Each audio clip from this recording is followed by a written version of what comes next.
அஸ்ஸலாமு அலைக்கும் வரஹ்மத்துல்லாஹி வபரகாத்துஹு. தினமும் ஒரு தெளிவு.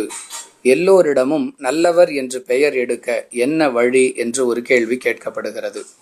அன்பிற்குரிய அல்லாஹுவின் நல்லடியார்களே, எந்த ஒரு மனிதரும் எல்லோரிடமும் நல்ல பெயர் எடுக்க முடியாது என்ற அடிப்படையை முதலில் நாம் விளங்க வேண்டும்.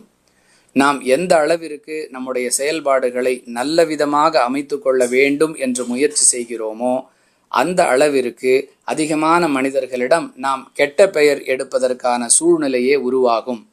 இடத்திற்கு தகுந்தார் போன்று பேசுவது, ஆளுக்கு தகுந்தார் போன்று நடிப்பது, இப்படிப்பட்ட குணங்கள் யாரிடம் இருக்கிறதோ அவர்கள் ஓரளவு எல்லோரிடமும் நல்ல பெயர் எடுப்பார்கள்.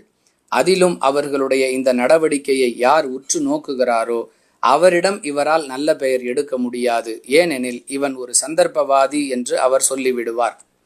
அன்பானவர்களே, எல்லோரையும் அரவணைக்க வேண்டும், எல்லோரிடமும் நல்ல பெயர் எடுக்க வேண்டும் என்ற சித்தாந்தங்கள் அர்த்தமற்றவை என்பதை நாம் தெளிவாக விளங்க வேண்டும். எல்லாவற்றிற்கும் மேலாக நம்முடைய வாழ்க்கை நெறியாக நாம் ஏற்றிருக்கக்கூடிய இஸ்லாமிய மார்க்கம் எந்த ஒரு சந்தர்ப்பத்திலும் நீங்கள் எல்லோரிடமும் நல்லவர் என்று பெயர் எடுங்கள் என்று நமக்கு கட்டளையிடவில்லை. எனவே இஸ்லாம் சொல்லாத ஒரு விஷயத்தை நாம் கவனத்தில் எடுத்துக்கொள்ள தேவையே இல்லை. நம்முடைய நல்ல செயல்களால் அல்லாஹுவின் பதிவேட்டில் நாம் நம்மை நல்லவராக ஆக்கிக் கொள்வதற்கு முயற்சி செய்ய வேண்டுமே தவிர மக்களிடம் நல்ல பெயர் எடுப்பதற்காக நடிப்பது, இடத்திற்கு தகுந்தார் போன்று பேசுவது போன்ற விஷயங்களை கண்டிப்பாக கைவிட வேண்டும். இன்னும் சரியாக சொல்லுவதாக இருந்தால், நீங்கள் நல்லவராக வாழ வேண்டும் என்று முயற்சி செய்யும் பொழுது அதிகமான மனிதர்களுடைய கோபத்திற்கும் பகைக்கும் ஆளாக வேண்டிய சூழல் உருவாகும். மார்க்கத்திற்கு மாற்றமான சபைகளை நீங்கள் புறக்கணிக்கும் பொழுது யார் உங்களை அந்த சபைக்கு அழைத்தாரோ அவருடைய பார்வையில் நீங்கள் கெட்டவர். மார்க்க விஷயத்தில் கண்டிப்பாக நடக்கும் பொழுது அதை பிடிக்காதவர்களுடைய பார்வையில் நீங்கள் கெட்டவர்.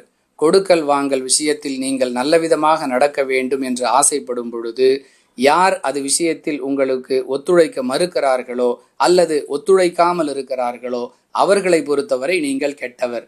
எனவே அல்லாஹ்விடம் நல்ல பெயர் எடுப்பதற்கான முயற்சி செய்வதில் நம்முடைய கவனத்தை செலுத்தி மனிதர்களுடைய திருப்தியை நோக்கமாக கொள்ளாமல் வாழ்வதே சிறந்தது என்பது இந்த கேள்விக்கான பதில். வாஹிரு தஅவானா அனில் ஹம்துலில்லாஹி ரப்பில் ஆலமீன்.